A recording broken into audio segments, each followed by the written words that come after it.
Hello friends, trigonometric functions में आपका स्वागत है। हमारे चैनल को सब्सक्राइब करने के बाद बेल आइकन दबाना ना भूलें ताकि वीडियोस की जानकारी सबसे पहले आप तक पहुंचे। आप हमें ट्विटर, फेसबुक और इंस्टाग्राम पे फॉलो कर सकते हैं। फॉलो करने के लिए टाइप करें मैथ स्टूडेंट। तो चलते हैं लेक्चर की तरफ। इस लेक्चर में दो मेन चीज़ें हमें देखना है, ठीक है। थ्योरम्स 1 से लेकर 6 तक देखेंगे, लेकिन पहले मैं यहाँ पर लिख देता हूँ हमको क्या दो मेन चीज़ें देखना है, ठीक है। सबसे पहले हमको देखना है प्रिंसिपल सॉल्यूशन क्या होता है, ठीक है। प्रिंसिपल सॉल्यूशन क्या होता है, और दूसरा हमको देखना है जनरल सॉल्यूशन क्या होता है, ठीक है। General solution. सो ये जो थ्योरम्स है, ये थ्योरम्स जनरल सॉल्यूशन के लिए है, ठीक है। लेकिन जनरल सॉल्यूशन समझना है तो पहले हमको प्रिंसिपल सॉल्यूशन समझना पड़ेगा, ठीक है। मैं ब्लू पेन पे चले जाता हूँ। यहाँ पर मैं शुरू करता हूँ पहले प्रिंसिपल सॉल्यूशन से, ठीक है। Principal solution. अब ये समझने के लिए हम एक डायग्राम देखेंगे सबसे पहले, ठीक है। ये डायग्राम देख सकते हैं, मैंने कोऑर्डिनेट एक्सिस बनाया है, ठीक है। ये हमारा ओरिजिन होगा, ठीक है, और ये एक्स एक्सिस और वाई एक्सिस। मान लो ये एक वेक्टर बोल सकते हैं या फिर वेक्टर बोल सकते हैं, ठीक है। ये भाई पॉइंट पी। सो ओ पी जो है सपोज घूम रहा है, ठीक है। सपोज यहाँ से घूमते हुए यहाँ तक पहुँचा है, ठीक है, यहाँ तक पहुँचा है। तो फिलहाल जो पी यहाँ पर था अब सपोज यहाँ पर आ चुका है। सो बेसिकली क्या हो रहा है, ये एंगल अपना चेंज कर दिया, ठीक है। कितना एंगल बना दिया, मान लो थीटा एंगल बना दिया, ठीक है। अब ये थीटा कितना है, मान लो ये 30 डिग्रीज है, ठीक है। सो इस तरीके से जब ये सपोज यहाँ पर पहुँचेगा तो उस वक्त एंगल कितना हो जाएगा, एंगल हो जाएगा 90। ये तो हम जानते ही हैं, ठीक है ना। वैसे जब यहाँ पहुँचेगा सो ये एंगल हो जाएगा टोटल 180, सही बात है। अब जब यहाँ पर पहुँचेगा, ठीक है, यहाँ पर पहुँच गया तो हो जाएगा 270, सही बात है ना। ये 90 और यहाँ का ये 90 और ये भी 90, सो टोटल हो गया 270। और जब दोबारा यहाँ पहुँचेगा तो एंगल कितना हो जाएगा, टोटल एंगल हो जाएगा 360, ठीक है। तो उसने क्या किया, पूरा सर्कल कवर कर दिया, ऐसा घूमते हुए दोबारा यहाँ पर पहुँच गया, ठीक है। अब सोचो यहाँ से वापस शुरू किया उसने, तो यहाँ पर भी कहीं ना कहीं कभी ना कभी पहुँचेगा ना, ठीक है।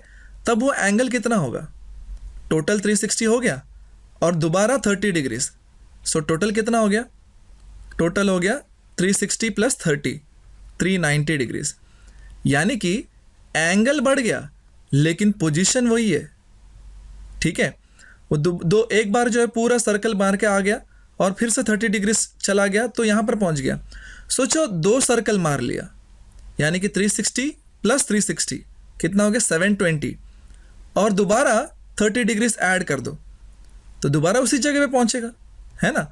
यानी कि कितना हो गया 720 + 30 750। तो इससे हमको क्या समझ में आ रहा है कि एंगल बढ़ रहा है लेकिन पोजीशन वही है, पोजीशन नहीं बदल रहा है, ठीक है ना। सो इसका मतलब क्या है कि एक ही पोजीशन के लिए हमको बहुत सारे एंगल मिल सकते हैं, ठीक है ना। अब ये प्रिंसिपल सॉल्यूशन या जनरल सॉल्यूशन, इसका मतलब क्या है, आपको अलग अलग ट्रिग्नोमेट्रिक फंक्शंस के वैल्यू देंगे। यानी कि सपोज एग्जाम्पल के लिए अगर मैं बोल दूँ tan थीटा = 1/√2 है, ठीक है। तो आपको पता लगाना होगा कि थीटा का वैल्यू क्या है, यानी कि थीटा का वैल्यू कौन सा एंगल थीटा का बनता है वो हमको पता लगाना है, ठीक है। लेकिन अभी हमको क्या समझ में आया कि थीटा जो है फिक्स नहीं हो सकता, जितना सर्कल मारेगा उतना नया नया थीटा का वैल्यू मिलता जाएगा। तो फिर क्या फ़र्क होगा, तो यहाँ पर फ़र्क ये है, जो पहला सर्कल में यानी कि 0 से लेकर 360 के बीच में जो वैल्यू रहेंगे उसको बोलेंगे प्रिंसिपल सॉल्यूशन, ठीक है। जो एंगल मैं यहाँ लिख देता हूँ 0 से लेके 360 या फिर रेडियन में लिखूँ तो 2π, ठीक है। जो भी एंगल के वैल्यूज़ 0 से लेके 360 के बीच में रहते हैं उनको बोलते हैं प्रिंसिपल सॉल्यूशन, ठीक है। और बाकियों के बारे में क्या, बाकी तो आप कितना भी लिख सकते हो, जितना सर्कल बनाओ उतने वैल्यूज़ आ जाएंगे। तो अगर मान लो वो सारे सर्कल के एंगल्स को मुझे इकट्ठा करना है तो कैसे होगा, वो हमको जनरल सॉल्यूशन बताएगा कि आंसर कैसे लिखना है, और ये जो थ्योरम्स हम सीखने वाले हैं उसमें वही सीखने वाले हैं। ठीक है, तो पहला हमने प्रिंसिपल सॉल्यूशन देख लिया। ठीक है, क्या होता है। अभी हम देखेंगे जनरल सॉल्यूशन क्या होता है। ठीक है, एक एक करके सॉल्व करेंगे। कुछ कैटेगरीज बनाए हैं, वो कैटेगरी के हिसाब से हम जनरल सॉल्यूशन देखेंगे। मैं दोबारा बता दूं, प्रिंसिपल सॉल्यूशन एंगल का वो वैल्यूज़ है जो 0 से लेकर 360 के बीच में, यानी कि पहला सर्कल में। मैं जैसे कह रहा हूँ ना आपको कि सपोज ये सर्कल मार रहा है, तो ये पहला सर्कल में जो वैल्यूज़ आएंगे थीटा के, वो होगा प्रिंसिपल सॉल्यूशन।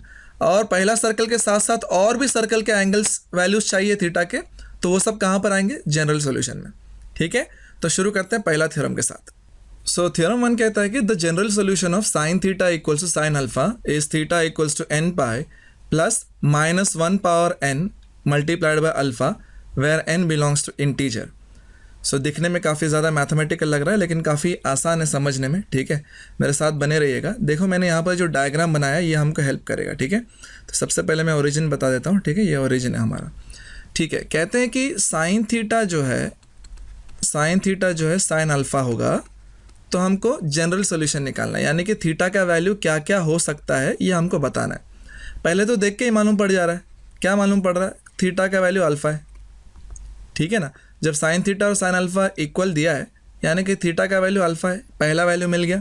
ठीक है, फाइन। देन हम एक और फॉर्मूला जानते हैं, 11th स्टैंडर्ड से सीखे हैं अलाइड एंगल्स में। क्या सीखे हैं, हमने सीखे हैं कि साइन थीटा जो होता है वो साइन 180 माइनस थीटा से इक्वल होता है। ये फॉर्मूला हमने देखा है।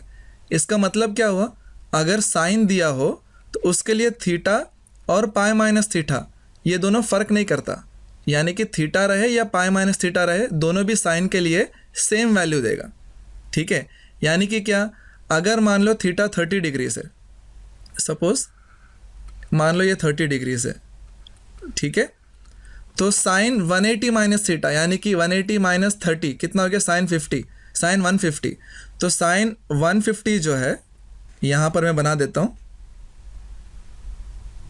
ओके, ठीक है, सपोज ये है साइन 150, तो ये भी साइन के लिए उतना ही काम करेगा, ये मैं बोलना चाहता हूँ। यहाँ मैं लिख देता हूँ 150 डिग्रीज।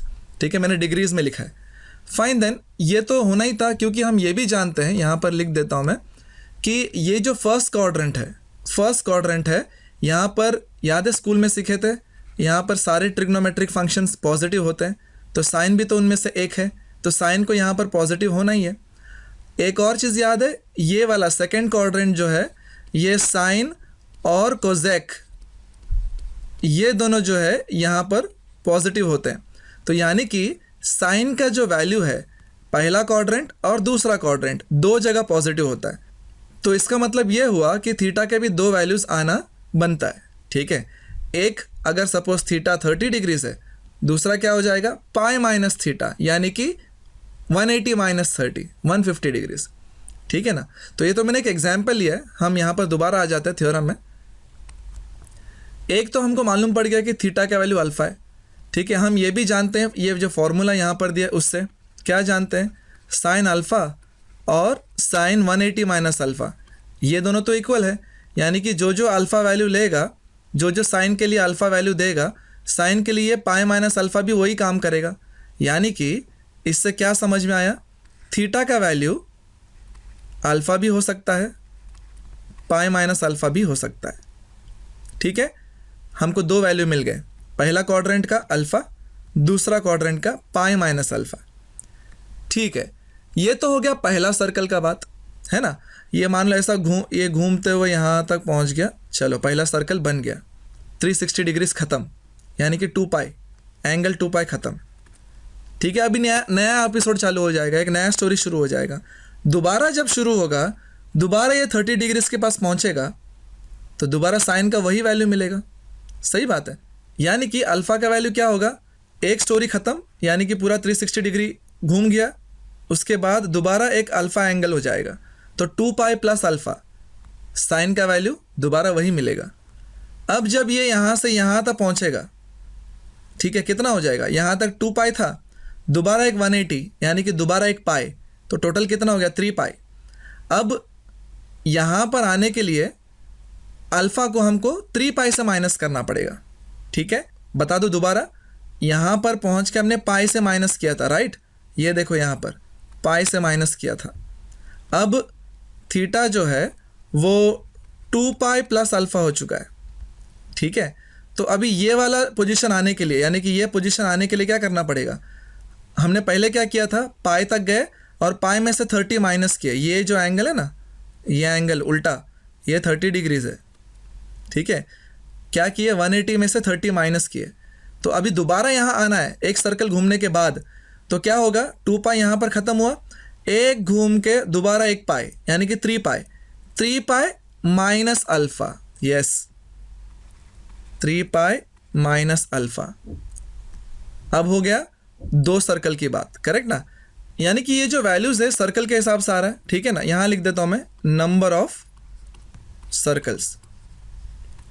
जब पहला सर्कल की बात कर रहे थे, ठीक है, तो अल्फ़ा का यानी कि थीटा का वैल्यू क्या मिला, अल्फ़ा और पाई माइनस अल्फ़ा। वही जब हमने दूसरा सर्कल का बात किया तो एंगल क्या मिला, 2 पाई प्लस अल्फ़ा, 3 पाई माइनस अल्फ़ा। सपोज़ 2 सर्कल ख़त्म हो गए, अब हम बात करेंगे तीसरा सर्कल का, ठीक है। तो क्या हो जाएगा, तीसरा सर्कल में क्या हो जाएगा, 2 सर्कल ख़त्म, यानी कि 4 पाई अब प्लस अल्फ़ा, करेक्ट है। और ये मामले में इस तरफ क्या आएगा, 5 पाई माइनस अल्फ़ा। यानी कि कब तक चलेगा, जब तक हम सर्कल चलाते रहेंगे, ठीक है। तो अभी इतना सारा वैल्यू एक साथ कैसे लिखेंगे, कोई तो तरीका होना चाहिए ना लिखने का। तो देख लो यहाँ पर मैं कोशिश करता हूँ लिखने का। थीटा का वैल्यू क्या क्या हो सकता है, ये वाला पहला वाला देख लो, क्या क्या हो सकता है, अल्फ़ा हो सकता है, 2 पाई प्लस अल्फ़ा हो सकता है, 4 पाई प्लस अल्फ़ा हो सकता है, डॉट डॉट डॉट। वैसे ही थीटा का वैल्यू और क्या हो सकता है, ये वाला देखो, पाई माइनस अल्फ़ा हो सकता है, 3 पाई माइनस अल्फ़ा हो सकता है, 5 पाई माइनस अल्फ़ा हो सकता है, डॉट डॉट डॉट, यानी कि चलता रहेगा। अब ये दोनों को मिक्स करके लिखना है, ठीक है। ज़रा ध्यान दो, जब भी यहाँ पर देख सकते हैं हम लोग ऑड नंबर से, यानी कि पाई जो है 1 पाई, 3 पाई, 5 पाई, ऑड नंबर्स ऑफ पाई है, तो अल्फ़ा क्या हो रहा है, माइनस हो रहा है। और जब भी इवन नंबर ऑफ पाई है, यानी कि यहाँ पर 0 पाई था, यहाँ पर 2 पाई है, यहाँ पर 4 पाई है, तो अल्फ़ा क्या हो रहा है, ऐड हो रहा है। सही बात है। तो इस चीज़ को हमको समझना है, ये पैटर्न को हमको साथ में लेके चलना है, तभी हम थीटा को लिख पाएंगे।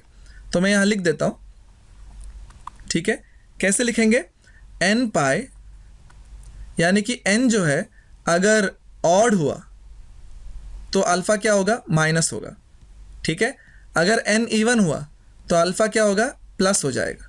तो यहाँ पर कैसे लिख सकते हैं, -1 पावर n अल्फ़ा। यानी कि अभी n का वैल्यू देखो, n अगर इवन हुआ, यानी कि सपोज n 2 हो गया, तो ये तो 2 पाई हो जाएगा। n के जगह पे 2 डाल के देखो, एक मिनट करके देखते हैं ना। मान लो n का वैल्यू 2 हो गया, इवन नंबर, तो क्या मिलेगा देख लो, थीटा n हो जाएगा 2 पाई, और -1 का पावर इवन रहेगा तो +1 हो जाएगा ना, +1, तो अल्फ़ा क्या हो जाएगा, प्लस हो जाएगा। आ गया 2 पाई प्लस अल्फ़ा। अब कुछ और ले लो, n का ऑड ले लो, 3 ले लेते हैं, देखते हैं क्या आता है। तो ये n के जगह पे 3 आ जाएगा। -1 का पावर ऑड होगा तो वो भी तो -1 हो जाएगा ना, -1 होगा, -1 और अल्फ़ा माइनस अल्फ़ा, ठीक है ना। यानी कि ये जो इवन था और ये जो ऑड था, इन दोनों को मैच करके, यानी कि जॉइन करके मैं ऐसा लिख सकता हूँ। हाँ, लेकिन हमको ये भी बताना पड़ेगा कि n के जगह पे क्या लेना है। n कुछ भी नहीं चलेगा, ठीक है ना। n इंटीजर ही होना चाहिए, इंटीजर यानी कि n का वैल्यू 1 2 3, यानी कि काउंटिंग जो हम करते हैं, और नेगेटिव वाले भी चलेंगे, ठीक है। ये मैंने बताया नहीं ना, देख लो एक बार। पॉजिटिव मतलब सर्कल ऐसा घूमेगा, ठीक है ना। अब जब उल्टा घूमेगा तो भी तो वही पोजीशन रिपीट होंगे ना। उल्टा घूमेंगे तो एंगल क्या आएगा, ठीक है। जो क्लॉकवाइज जाते हैं, मैं फिर से बता दूं, पता नहीं आपको पता है कि नहीं पता है, ठीक है, मैं बता देता हूँ। जब एंगल क्लॉकवाइज घूमेगा, ठीक है, तो क्या आएगा, नेगेटिव आएगा। जब एंगल एंटी क्लॉकवाइज घूमेगा, एंटी क्लॉकवाइज, तो एंगल क्या आएगा, पॉजिटिव आएगा। इस चीज़ का ध्यान रखो। इसलिए मैं जब ऐसे बोल रहा हूँ तो मैं पॉजिटिव बोल रहा हूँ, जब मैं ऐसे बोल रहा हूँ तो नेगेटिव बोल रहा हूँ, ठीक है ना। इस चीज़ का पता होना चाहिए आपको, ठीक है। तो मैं बात कर रहा था n के बारे में। n जो है इंटीजर होना चाहिए, और इंटीजर को मैथ्स में कैसे लिखते हैं, z, ठीक है। कई बार i भी लिखते हैं, लेकिन हम z फॉलो करेंगे, ठीक है, स्टैंडर्ड है। तो दोबारा बता दो, n जो है वो नेगेटिव नंबर्स हो सकते हैं, -5, -3, -4 जो भी है, और 0 भी हो सकता है, और पॉजिटिव नंबर भी हो सकता है। लेकिन याद रखें, रैशनल नहीं हो सकता, यानी कि डेसिमल में, रैशनल की बात नहीं कर रहा, डेसिमल में नहीं हो सकता, इंटीजर होना चाहिए, ठीक है, कंप्लीट। सो फाइनली इससे हमको क्या मालूम पड़ा, इससे ये मालूम पड़ा कि अगर साइन थीटा का वैल्यू साइन अल्फ़ा होता है, तो इससे हमको थीटा का वैल्यू क्या मिलता है, ये जहाँ पर लिखा है ना मैंने, वही लिखना है। इससे थीटा का वैल्यू मिलता है n pi plus -1 power n multiplied by alpha, और n क्या होना चाहिए, इंटीजर। अब बात यह है, बहुत बार लोग ये लिखना भूल जाते हैं। याद रहे, ये नहीं लिखेंगे तो इसका जान जो है तुमने ऐसे ही निकाल दिया, ठीक है। ये बेजान है, इसमें कोई जान नहीं है जब तक आप ये नहीं लिखोगे। दिखने में बहुत छोटा है, कभी कभी ऐसा लगता है कि चलो यार इसको छोड़ दो ना, नेगलेक्ट कर सकते हैं, नहीं, बिल्कुल भी नहीं, यही इसका सोल है, ठीक है। तो ये है हमारा पहला थ्योरम, पहला प्रूफ, ये हम यूज़ भी करेंगे, ठीक है। फाइन, देन चलते हैं अगले थ्योरम पे। दूसरा थ्योरम कहता है कि the general solution of cos theta equals to cos alpha is theta equals to 2n pi plus minus alpha where n belongs to integer. ये भी बिल्कुल जो पहला थ्योरम देखा वैसे ही सॉल्व करेंगे, ठीक है, कोई इसमें फ़र्क नहीं होगा, ठीक है। मैं यहाँ पर लिख देता हूँ, ये हमारा ओरिजिन है, ठीक है। और सबसे पहले यहाँ लिख देता हूँ cos theta equals to cos alpha, ये हमको दिया हुआ है, और हमको बताना है कि थीटा का वैल्यू जो है ये सब हो सकता है, ठीक है। क्या हो सकता है, 2n pi plus minus alpha, और n क्या हो सकता है, इंटीजर। ये हमको प्रूव करना है, ठीक है। तो सबसे पहले यहाँ पर देख के हम बता सकते हैं कि भाई थीटा का वैल्यू जो है अल्फ़ा तो होएगा ही होएगा, ठीक है, कोई बात नहीं।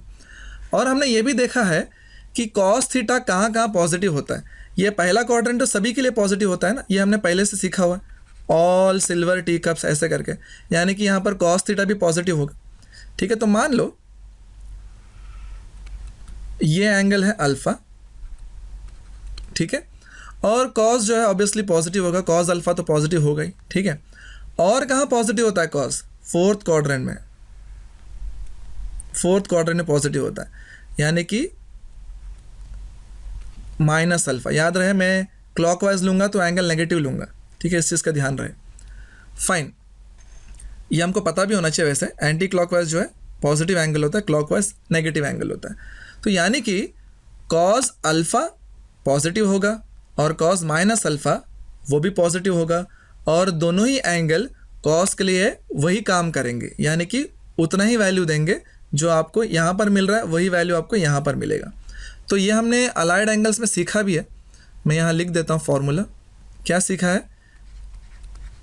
cos theta equals to cos minus theta, या फिर हम इसको ऐसे भी बोल सकते हैं cos 2 पाई माइनस थीटा, यानी कि एंगल जो है यहाँ से घूमते हुए यहाँ तक जब आता है तो कितना बन जाता है, 2 पाई होता है ना, एंगल 2 पाई हो जाता है। और क्या करना है, उसमें से एक अल्फ़ा को माइनस कर दो या थीटा को माइनस कर दो, तो फोर्थ क्वाड्रेंट में चला जाएगा, है ना। तो उसी तरीके से ये cos थीटा और cos माइनस थीटा और cos 2 पाई माइनस थीटा, ये तीनों इक्वल हो गए, ठीक है।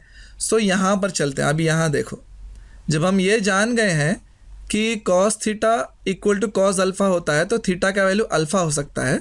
हमको यहाँ पर जो फॉर्मूला हमने देखा, यहाँ पर जो फॉर्मूला हमने देखा उसके हिसाब से हमको क्या समझ में आया, cos अल्फ़ा और cos 2 पाई माइनस अल्फ़ा, यहाँ पर थीटा है, मैंने अल्फ़ा लिया है, ठीक है। सो cos alpha and cos 2 pi minus alpha ये दोनों इक्वल होंगे, यानी कि जब थीटा अल्फ़ा हो सकता है तो थीटा जो है 2 पाई माइनस अल्फ़ा भी हो सकता है ना। ये तो मिल गया दो वैल्यू थीटा का। और अभी तक हम किसकी बात कर रहे हैं, पहला सर्कल की बात कर रहे हैं। यहाँ पर लिख देता हूँ मैं, थीटा का वैल्यू क्या क्या हो सकता है, थीटा का वैल्यू अल्फ़ा हो सकता है, थीटा का वैल्यू 2 पाई माइनस अल्फ़ा हो सकता है। हम कौन से सर्कल की बात कर रहे हैं, हम पहले सर्कल की बात कर रहे हैं, एन मतलब कितवा सर्कल, ठीक है। फाइन, पहला सर्कल की बात कर रहे हैं, पहले सर्कल में ये मिला। अब चलते हैं दूसरे सर्कल के पास, ठीक है। अब जब दूसरा सर्कल शुरू होगा तो 2 पाई यहाँ पर ख़त्म हुआ, अब इसमें और अल्फ़ा जोड़ेंगे तो दोबारा उधर ही पहुँच जाएंगे। तो यानी कि 2 पाई प्लस अल्फ़ा करेंगे तो वो एंगल और ये angle alpha and 2 pi alpha, 2 pi plus alpha दोनों कॉस थीटा का वही वैल्यू देंगे। बिल्कुल उसी तरह दूसरा सर्कल जब बनेगा, यानी कि यहाँ तक आते आते 4 पाई हो जाएगा। दूसरा सर्कल मतलब टोटल एंगल कितना हुआ, 2 पाई प्लस 2 पाई 4 पाई, उसमें से भी अल्फ़ा माइनस करेंगे तो ये पोजीशन पे पहुँच जाएंगे। यानी कि जो वैल्यू एंगल का यहाँ पर काम कर रहा है कॉस के लिए, वही एंगल कॉस के लिए ये भी काम करेगा। ठीक है, ये किसके लिए, जब सर्कल 2 हो जाते हैं। अब जब तीसरा सर्कल की बात करेंगे तो देखो पहला 2 सर्कल ख़त्म हुआ, 2 सर्कल के बाद जब यहाँ पर पहुँचे यानी कि 4 पाई प्लस अल्फ़ा, यहाँ पर लिख देता हूँ 4 पाई प्लस अल्फ़ा, जब यहाँ पर 4 पाई प्लस अल्फ़ा करेंगे तो वो अल्फ़ा के ही पोजीशन में पहुँच जाएंगे। यानी कि कॉस के लिए जो काम अल्फ़ा कर रहा है वही 4 पाई प्लस अल्फ़ा भी करेगा, करेक्ट ना। अब ये 4 पाई अल्फ़ा पूरा यानी कि 4 पाई जो है पूरा ख़त्म करके 6 पाई जब बन जाएगा उसमें से अल्फ़ा माइनस कर दो तो यहाँ पर पहुँच जाएंगे ना, दोबारा फिर से माइनस अल्फ़ा की जगह पहुँच जाएंगे। यानी कि जो काम 2 पाई माइनस अल्फ़ा करता है कॉस के लिए, वही काम 6 पाई माइनस अल्फ़ा भी करेगा। ये कब होगा, जब तीसरा सर्कल बन रहा है। ठीक है, सो इस तरीके से ये आप सर्कल बढ़ाते जाओ, आपको थीटा का वैल्यू भी मिलता जाएगा। ठीक है, तो यहाँ पर देखते हैं कुछ पैटर्न बन रहेगा। ठीक है, पैटर्न के हिसाब से हम फॉर्मूला बनाएंगे। पहला ये लिख लेते हैं, देख लो alpha 2 pi plus alpha 4 pi plus alpha and so on. यहाँ पर देखो दूसरा ये वाला क्या क्या है, 2 pi minus alpha 4 pi minus alpha 6 pi minus alpha and so on. So हमको एक तो समझ में आ गया, थोड़ा नीचे चलते हैं। हमें इसको देख के एक तो समझ में आ गया, पाई के साथ जो है इवन नंबर्स है। ठीक है, पाई के साथ है इवन नंबर, और इवन नंबर को कैसे लिखते हैं, इवन नंबर को 2n पाई ऐसे लिखते हैं। ठीक है, यानी कि n का वैल्यू बदलते जाओ, नया नया इवन नंबर मिलता जाएगा। बेसिकली 2n लिखते हैं, 2n का मतलब होता है इवन, ये याद रखो। और 2n प्लस 1 करेंगे तो ऑड। ठीक है, चेक कर लो, n का वैल्यू अलग अलग डालते जाओ। इंटीजर की बात कर रहा हूँ मैं, n का वैल्यू इंटीजर, तो पहला n का वैल्यू 1 डालो इवन, वो यहाँ पर डाल दो n का वैल्यू 1, 2 + 1 3 हो जाएगा। सो ये तरीका है लिखने का इवन ऑड। तो हम यहाँ पर देख सकते हैं कि पाई के साथ जो इवन नंबर है, तो मैंने पाई के साथ इवन क्या लिख दिया 2n। ठीक है, और अल्फ़ा क्या हो रहा है, अल्फ़ा कभी प्लस हो रहा है, कभी माइनस हो रहा है, कभी प्लस हो रहा है, कभी माइनस हो रहा है, तो यहाँ पर मैं प्लस माइनस अल्फ़ा लिख दूंगा। और मुझे ये भी बताना पड़ेगा कि n क्या है भाई, n इंटीजर है। ठीक है, चेक भी कर सकते हैं। पहले सपोज n का वैल्यू 0 डाल दो, n का वैल्यू 0 डालेंगे तो क्या आएगा, ये 0 हो जाएगा, और यहाँ पर अल्फ़ा ये देखो। ठीक है, और अगर n का वैल्यू 1 डाल दिए तो क्या आएगा, 2 पाई प्लस माइनस अल्फ़ा। देखो 2 पाई प्लस अल्फ़ा इधर है, 2 पाई माइनस अल्फ़ा इधर है ना। यानी कि हमने जो लिखा है यहाँ पर ये बिल्कुल सही है। सो यहाँ पर फाइनली आंसर लिखेंगे, देयरफॉर कॉस थीटा का वैल्यू अगर कॉस अल्फ़ा होता है तो थीटा का वैल्यू जो है 2n pi plus minus alpha होता है, और n क्या होना चाहिए, इंटीजर। दोबारा बता दूँ, ये है फॉर्मूला का जान, तो उसको आप भूलना नहीं है। ठीक है, चलते हैं अगले थ्योरम में। थ्योरम नंबर 3 कहता है कि the general solution of tan theta equals to tan alpha is theta equals to n pi plus alpha where n belongs to integer. तो आपको दिया हुआ है tan theta is equals to tan alpha, आपको alpha के values चाहिए। सबसे पहले इसको क्या करेंगे, साइन और कॉस में कन्वर्ट करेंगे। ठीक है, तो ये क्या हो जाएगा, sine theta by cos theta, और ये होगा sine alpha by cos alpha. ठीक है, क्यों कन्वर्ट किया, क्योंकि अभी अभी अपने थ्योरम 1 और थ्योरम 2 देखे, जहाँ पर साइन और कॉस के बारे में हमने कुछ जानकारी लिया है, तो वही हमको यहाँ पर इस्तेमाल करना पड़ेगा। ठीक है, फाइन, देन ये क्रॉस मल्टीप्लाई कर लो, देखो क्या होगा, ये होगा साइन थीटा और ये कॉस अल्फ़ा मल्टीप्लाई होगा, और ये साइन अल्फ़ा, इसको ये कॉस थीटा मल्टीप्लाई होगा। ठीक है, अब ये सब्ट्रैक्ट कर लो right hand side, left hand side में, sine theta cos alpha minus sine alpha cos theta equals to 0। ठीक है, आपको इसको देख के एक फार्मूला याद आना चाहिए, मैं यहाँ लिख देता हूँ। ठीक है, क्या फार्मूला याद आना चाहिए? Sine A cos B minus sine B cos A, ये क्या होता है? ये होता है साइन ए माइनस बी। ये फार्मूला आपको याद आना चाहिए। ठीक है, तो मैं यहाँ पर लिख देता हूँ। क्या होगा? ए के जगह पे थीटा है, बी के जगह पे अल्फ़ा है, सो ये क्या होना चाहिए? Sine theta minus sine alpha equals to 0। Correct है। अब ये 0 कब होता है साइन में? जब साइन 0 होता है। तो यहाँ लिख देता हूँ मैं, sine theta minus alpha is equals to sine 0, क्योंकि साइन 0 जो है 0 होता है। नाउ ये जो आपको मिला है इसको ध्यान से देखो। यह हमने पहला थ्योरम में देखा है ना। पहले थ्योरम में क्या देखा? ऊपर चल के देखते हैं। पहला थ्योरम हमने देखा कि sine theta equals to sine alpha होता है, तो थीटा का वैल्यू ऐसा होता है। तो ये चीज़ें हम वहाँ पर यूज़ करेंगे। ठीक है, तो यहाँ पर मैं पहले वो फॉर्मूला लिख देता हूँ। क्या सीखा था हमारे पास? We have sine theta equals to sine alpha. हमारे पास अगर ऐसा होता है तो थीटा क्या होता है?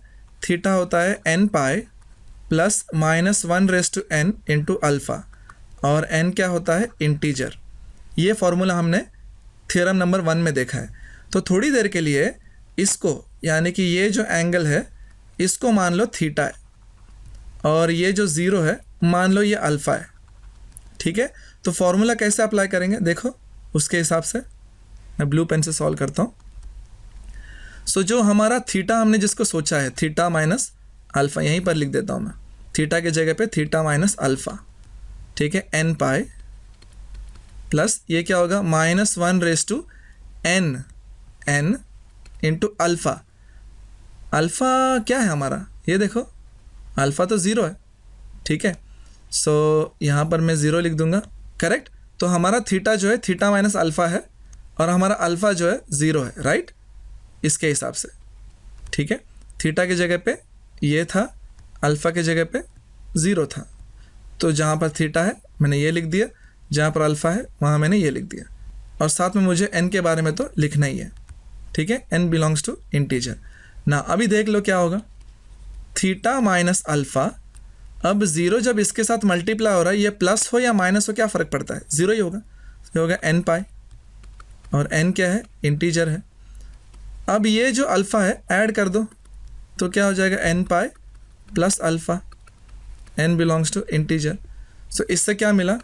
हमको समझ में आया कि जब tan थीटा जो है tan अल्फ़ा होता है, तो थीटा का वैल्यू क्या होता है? n पाई प्लस अल्फ़ा होता है, और n क्या होता है? n इंटीजर होता है। तो ये फार्मूला हमने देखा। याद रहे, ये सब जनरल सॉल्यूशन में आते हैं। ठीक है, ये थ्योरम यहीं पर ख़त्म हो। चलते हैं अगले थ्योरम में। थ्योरम नंबर 4 कह रहा है कि the general solution of sine square theta equal sine square alpha is theta equals to n pi plus minus alpha where n belongs to integer. ये हमको प्रूव करना है। ठीक है, हमको दिया हुआ है sine square theta equals to sine square alpha. ठीक है ना, सबसे पहला हम इसमें क्या कर सकते हैं? ध्यान से देखो, इसको हम ऐसे लिख सकते हैं, sine square theta minus sine square alpha equals to 0। Correct. अब इसमें से आपको ये फार्मूला तो पता ही होगा ना कि a squared minus B squared क्या होता है? ये होता है a minus B, a plus B. अब ये देख लो, इसको a स्क्वायर्ड मान लो, इसको b स्क्वायर्ड मान लो। ठीक है, और वो फार्मूला अप्लाई कर दो जो यहाँ पर दिया है। क्या हो जाएगा?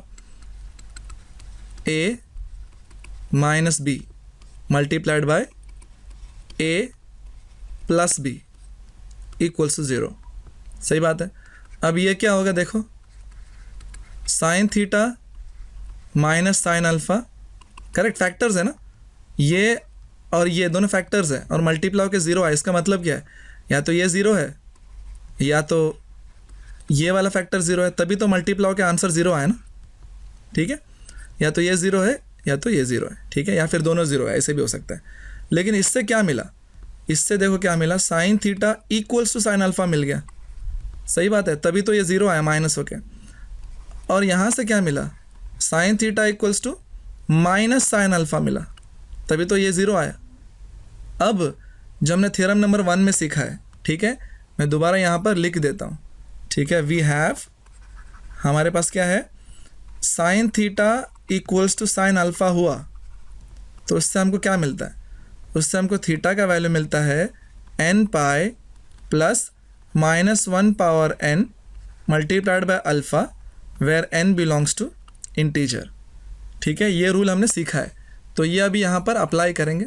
ठीक है, जब यहाँ पर अप्लाई करेंगे तो क्या होगा, थीटा का वैल्यू, थीटा का वैल्यू यहाँ से मिलेगा, सेम है ना, देखो साइन थीटा और साइन अल्फ़ा इक्वल है, तो यहाँ से तो हमको यही मिलेगा n pi plus -1/n multiplied by alpha where n belongs to integer.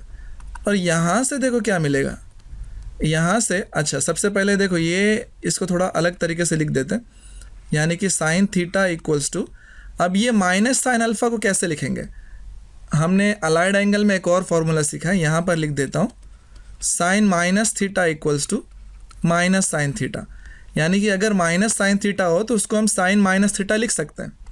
ठीक है, यहाँ पर थीटा के जगह पे अल्फ़ा है, यानी कि माइनस साइन अल्फ़ा को कैसे लिख सकते हैं, साइन माइनस अल्फ़ा लिख सकते हैं, है ना। तो अभी फ़र्क क्या हो गया, जो थीटा है उसके जगह तो थीटा ही है, लेकिन जो अल्फ़ा है उसके जगह पे यहाँ माइनस अल्फ़ा है, तो उसको ही ऐसे ही अप्लाई करना है। तो क्या होगा, theta equals to n pi plus -1/n, alpha के जगह पे माइनस अल्फ़ा है तो वो माइनस अल्फ़ा लिखेंगे। ठीक है, इस तरीके से बदल जाएगा। अब ये देखो कैसे होगा, इसको थोड़ा सा देख लेते हैं, ये क्या होगा, इसे और इसे देखो, इसको देखने से हमको ये समझ में आता है कि अगर n का वैल्यू मैंने 1 लिया तो देखो क्या हो रहा है, यहाँ से हमको थीटा का वैल्यू n के जगह पे 1 डाल दो, क्या होगा पाई, और ये अगर n का वैल्यू 1 डाला, -1 का पावर 1, ये होगा -1 और अल्फ़ा माइनस अल्फ़ा। और यहाँ पर देखो, यहाँ पर n के जगह पे 1 आ जाएगा, तो ये पाई -1 पावर 1, ये -1 होगा, -1 और माइनस अल्फ़ा ये प्लस अल्फ़ा होगा। ठीक है, वैसे अगर मैं n का वैल्यू 2 डाल दिया तो देखो क्या हो रहा है, यहाँ से मिलेगा 2 पाई और -1 का स्क्वायर्ड, है ना, n के जगह पे 2 डालेंगे तो स्क्वायर्ड हो जाएगा, तो -1 का स्क्वायर्ड +1 इंटू अल्फ़ा, ये हो जाएगा प्लस अल्फ़ा। और यहाँ पर क्या आएगा, देखो थीटा का वैल्यू n के जगह पे मैंने 2 डाल दिया है, 2 पाई -1 का स्क्वायर्ड ना, ये भी 1 हो जाएगा, लेकिन 1 मल्टीप्लाइड बाय माइनस अल्फ़ा, ये माइनस अल्फ़ा होगा। यानी कि क्या समझ में आ रहा है, हम n का वैल्यू जो भी डालेंगे, एक बार प्लस आएगा एक बार माइनस आएगा। ठीक है ना, आप यहाँ पर देख के पता लगा सकते हो, एक बार माइनस आया प्लस आया, दूसरी बार यहाँ पर प्लस आया माइनस आया। तो इससे हमको क्या समझ में आया, therefore sine squared theta equals to sine squared alpha, ऐसा होगा तो थीटा का वैल्यू क्या होगा, n का वैल्यू बदलते जाओ, हमको प्लस माइनस अल्फ़ा दोनों मिलते जाएंगे, और n हम क्या डाल सकते हैं, इंटीजर। तो ये है हमारा थ्योरम। ठीक है, चलता है अगले थ्योरम में।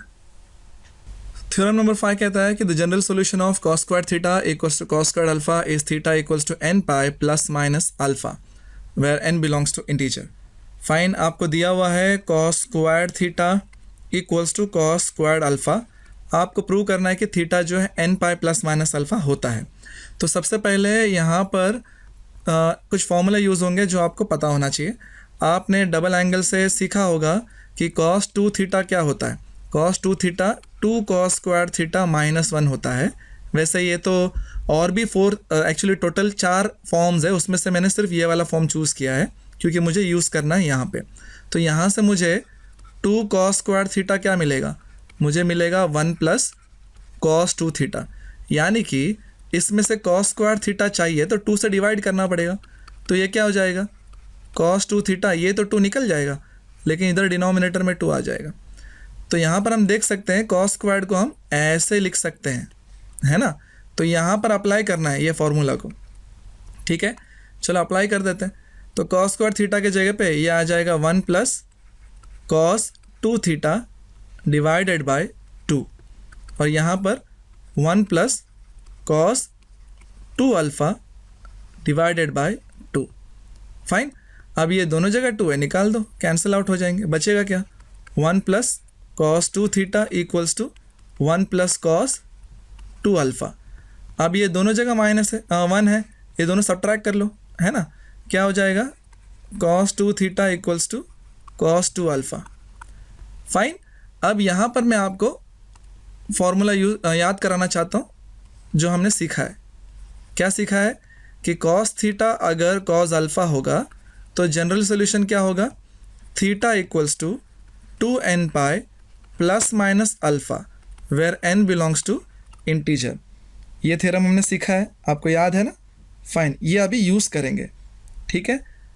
क्या करेंगे, यहाँ पर देख लो, जहाँ पर थीटा है वहाँ पर यहाँ 2 थीटा है, जहाँ पर यहाँ अल्फ़ा है यहाँ पर 2 अल्फ़ा है, तो उसके हिसाब से फॉर्मूला भी कैसे होगा, ब्लू पेन ले लेते। सो ये क्या हो जाएगा, थीटा की जगह 2 थीटा अप्लाई करो, okay, 2n pi plus minus alpha की जगह पे 2 अल्फ़ा अप्लाई करो, और n क्या है, इंटीजर है। नीचे चलते हैं। सो यहाँ से क्या मिलेगा, देखो थीटा इक्वल्स टू 2n पाई के जगह पे n पाई और यहाँ पर alpha where n belongs to integer, है ना, मिल गया ना, ये हमको चाहिए। सो देयरफॉर जब भी कॉस स्क्वायर थीटा इक्वल होगा कॉस स्क्वायर अल्फ़ा को, तो उसमें से थीटा का वैल्यू क्या मिलेगा, n pi plus minus alpha, और n क्या होगा, n होगा इंटीजर।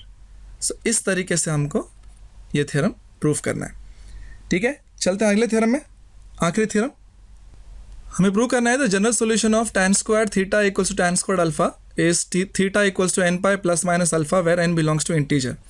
ठीक है, आपको दिया हुआ है कि tan स्क्वायर थीटा और tan स्क्वायर अल्फ़ा इक्वल है, आपको थीटा का वैल्यू ऐसे आएगा ये हमको बताना है, theta equals to n pi plus minus alpha. ठीक है, तो सबसे पहले आगे जाने से पहले आपको एक कॉन्सेप्ट याद दिलाना चाहता हूँ जो हमने स्कूल में सीखा है। ठीक है, क्या सीखा है कि अगर a by B equals to C by D है, हमने एक रूल सीखा है कॉम्पोनेंडो डिविडेंडो, पता नहीं आपको याद आ रहा है या नहीं, कॉम्पोनेंडो डिविडेंडो। ये रूल के हिसाब से इसको हम कैसे लिख सकते हैं, इसको हम लिख सकते हैं b plus A upon B minus A equals to D plus C upon D minus C. ठीक है, ये क्यों बता रहा हूँ, ये यहाँ यूज़ करेंगे। ठीक है, मान लो इसके नीचे ऑब्वियसली मानना के 1 तो होता ही है, आप अज्यूम कर सकते हैं। नाउ यहाँ पर a के जगह पे tan स्क्वायर थीटा है, b के जगह पे 1 है, c के जगह पे tan स्क्वायर अल्फ़ा है, d के जगह पे 1 है, तो कॉम्पोनेंडो डिविडेंडो यहाँ पर भी अप्लाई कर देंगे। ठीक है, कॉम्पोनेंडो डिविडेंडो अप्लाई करेंगे तो क्या हो जाएगा, 1 plus tan square theta upon 1 minus tan square theta equals to 1 plus tan square alpha divided by 1 minus tan square alpha. अब इसको क्या करेंगे, यहाँ पर इन्वर्टेंडो यूज़ करेंगे। ठीक है, बाय इन्वर्टेंडो। अब ये इन्वर्टेंडो क्या होता है, ठीक है, ये भी हमने जब हम कॉम्पोनेंडो डिविडेंडो सीखे थे तभी यहाँ पर हमने ये भी सीखे थे। इन्वर्टेंडो क्या है, अगर a बाई बी को मैं इन्वर्टेंडो अप्लाई करता हूँ, इन्वर्टेंडो क्या हो सकता है, ये हो जाएगा b बाई ए। ठीक है, तो यहाँ पर इन्वर्टेंडो अप्लाई करेंगे तो क्या हो जाएगा, डिनोमिनेटर आ जाएगा न्यूमरेटर में और न्यूमरेटर चला जाएगा डिनोमिनेटर में, तो ये हो जाएगा 1 minus tan square theta upon 1 plus tan square theta, और यहाँ पर 1 minus tan square alpha upon 1 plus tan square alpha. ठीक है, अब इसमें से देखो ये जो है लेफ़्ट साइड में क्या है, आपको डबल एंगल फार्मूला याद आना चाहिए इस वक्त, क्योंकि डबल एंगल फार्मूला में, अच्छा यहाँ नहीं लिखता हूँ, यहाँ डिविडेंडो कॉम्पोनेंडो है तो यहाँ लिख देता हूँ ताकि मिक्स नहीं होना चाहिए। cos 2 थीटा जो है 1 minus tan square theta upon 1 plus tan square theta, इस तरीके से होता है। ठीक है, तो यही फार्मूला यहाँ अप्लाई कर दूंगा। ठीक है, यहाँ अप्लाई करने से क्या होगा, देखो ये हो जाएगा cos 2 थीटा और राइट साइड में क्या हो जाएगा, same formula right, cos 2 alpha. अब जब ये दोनों इक्वल मिला है, इसमें हम थ्योरम यूज़ करेंगे जो हम ऑलरेडी जानते हैं। ठीक है, थोड़ा नीचे चलते हैं, मैं यहाँ थ्योरम आपको याद दिला देता हूँ हमने क्या सीखा है। ठीक है, हमने सीखा है वी हैव जब भी cos थीटा और cos अल्फ़ा इक्वल हो जाए तो थीटा का वैल्यू क्या होता है, 2n pi plus minus alpha होता है, और n जो है वो इंटीजर होता है। तो ये आपको याद आना चाहिए इस वक्त। ठीक है, फ़र्क इतना है कि जहाँ पर थीटा है हमारे पास 2 थीटा है, जहाँ फॉर्मूला में अल्फ़ा है हमारे पास 2 अल्फ़ा है। तो फॉर्मूला में क्या होगा, थीटा के जगह पे 2 थीटा यूज़ करेंगे। 2 theta equals to 2n pi plus minus alpha के जगह पे 2 alpha where n belongs to integer. अब इसमें से क्या आएगा देख लो, सभी जगह से 2 निकाल दो ना, कैंसिल आउट हो जाएगा। क्या हो जाएगा, theta equals to n pi plus minus alpha where n belongs to integer, है कि नहीं। हमको यही चाहिए था ना, लिख देते finally. Therefore tan square theta और tan स्क्वायर अल्फ़ा ये जब इक्वल होंगे तो हमको थीटा का वैल्यू मिलेगा n pi plus minus alpha, और n क्या होना चाहिए, n होना चाहिए इंटीजर। तो ये है इसका आंसर। ठीक है, इसी के साथ 6 थ्योरम ख़त्म। आपको मैंने आज क्या क्या सिखाया, पहला प्रिंसिपल वैल्यू सिखाया कैसे फाइंड करते, प्रिंसिपल सॉल्यूशन। उसके बाद जनरल सॉल्यूशन के लिए 6 थ्योरम। मिलते हैं अगले लेक्चर में, तब तक के लिए टेक केयर, बाय बाय।